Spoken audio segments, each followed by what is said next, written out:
La construction du bâtiment doit respecter la direction du vent et la sortie du vent. Ça veut dire entrée d'air et sortie d'air. Ça doit être respecté. On est d'accord? Et là, parce que, une fois que ces deux paramètres ne sont pas respectés, l'entrée d'air et sortie d'air ne sont pas respectés, je vous affirme que vos bâtiments vont faire preuve de plusieurs cas de maladie. Parce qu'à partir de là, vous allez voir qu'il y aura toujours le même virus qui sillonne dans le coin.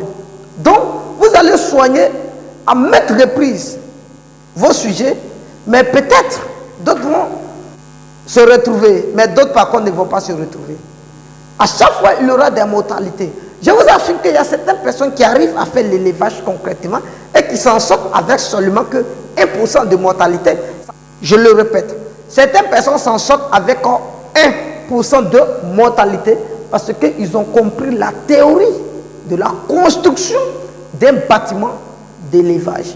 Nous ne sommes pas obligés de se présenter dans un centre de formation afin de connaître ce système. On peut être à distance comme certaines personnes le font déjà avec nous. Pas parce qu'on ne forme pas en présentiel, on forme bien et belle en présentiel. Vous voyez, je suis dans une salle de formation où tout est bien équipé. Vous voyez? Ok.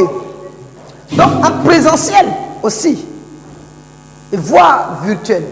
Et la majorité de ceux qui prennent des formations d'ailleurs ne sont pas sur place. Ça veut dire c'est virtuel. Ils comprennent. Alors qu'est-ce qu'on fait? Il suffit de nous donner la région dans laquelle vous êtes, où serait située votre film. On est d'accord? Donnez la ville et maintenant à nous de faire ce qu'on va appeler une étude zoning. Ça veut dire on va faire l'étude pour faire ressortir la zone dans la région. Et en fonction de la région maintenant, on va faire ce qu'on appelle capture d'écran. On va zoomer. Il y a des paysages qui sont aujourd'hui en ligne. Et on a tous ces astuces nécessaires pour pouvoir retrouver le numéro de ton lot. Si le lot est vraiment dans le plan d'urbanisation, vous allez voir que le numéro du lot, c'est-à-dire le numéro de la rue du lot est proche. On peut arriver à identifier carrément le terrain. Et en fonction de ça, maintenant, il y a des études. On va étudier maintenant et te dire où serait la direction de ton bâtiment. Parce que si je ne connais pas le coin que je suis en train de te dire, non, il faut construire ton bâtiment au nord, au sud, c'est zéro. Imagine s'il y a une grande forêt derrière, que je te demande, à dire, il y a une grande forêt au nord, par exemple, que je te demande de mettre la direction de ton terrain au nord, et je suis en train de te planter. Comment dans la forêt, l'air ou bien le vent va quitter là-bas, souffler le bâtiment? Non, ça ne peut pas. Et si la forêt est au nord, ça ne peut pas. Et si ça est au sud, ça ne peut pas. Pour ça, d'abord, il faut arriver à étudier d'abord l'endroit. Quels sont les obstacles qui sont autour avant de donner la direction du terrain?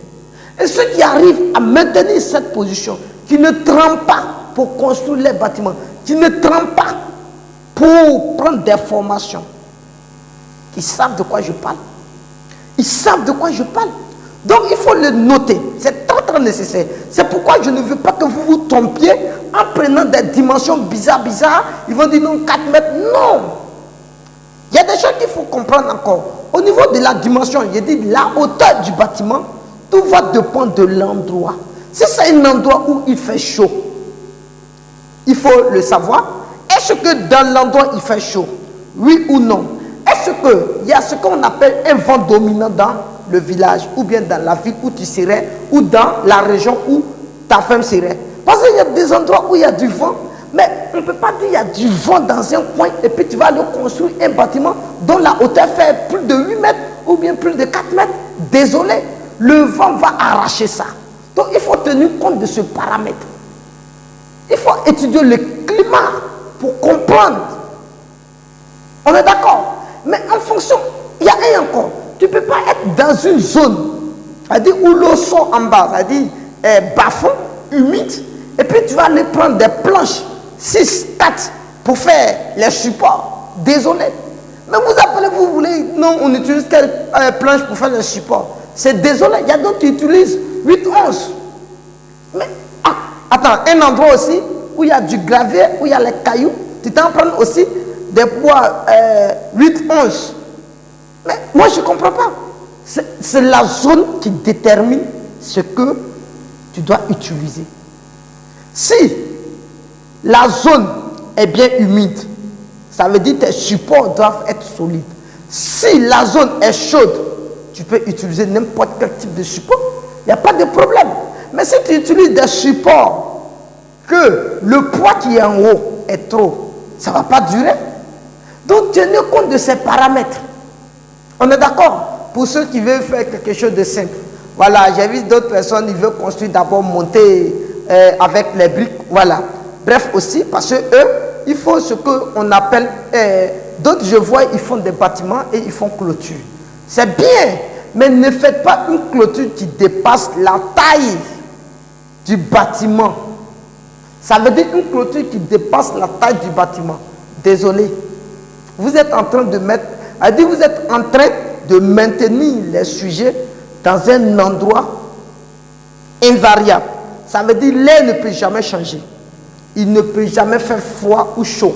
Si la température est 32 degrés dedans, ça serait 32 degrés dedans du matin au soir.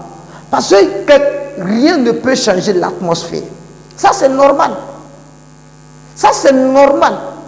Mais vous voyez chez les blancs là-bas, ou bien vous voyez dans n'importe quel endroit, les gens, ils ont des fermes hermétiquement fermées. Mais ils ont des systèmes de ventilation. Ils ont ce qu'on appelle système de ventilation. Je vais appeler ça la partie 1, le devis de la construction d'un bâtiment de poulet de chair, poule pondeuse et autres. Voilà, demain, on va voir la partie 2. Voilà, on va voir la partie 2.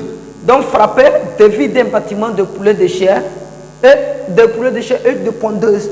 Partie 2, vous aurez l'application complète. Vous aurez l'application où tout est démontré.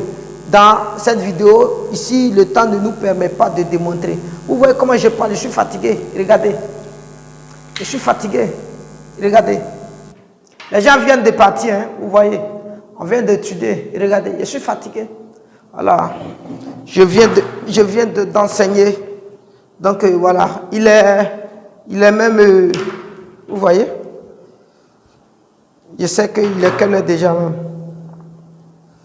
Oh là là, oh là là. Voilà, il est 4 heures. Il est 4 heures, ils sont partis. Je n'ai même pas encore mangé, vous voyez. Voilà, donc n'ayez pas peur. Tous ceux qui veulent les cours en présentiel, vous venez, on est là, on va vous enseigner proprement. Et puis voilà, à proprement dit, vous allez vous en sortir énormément, sans problème. Vous allez vous en sortir. Bref.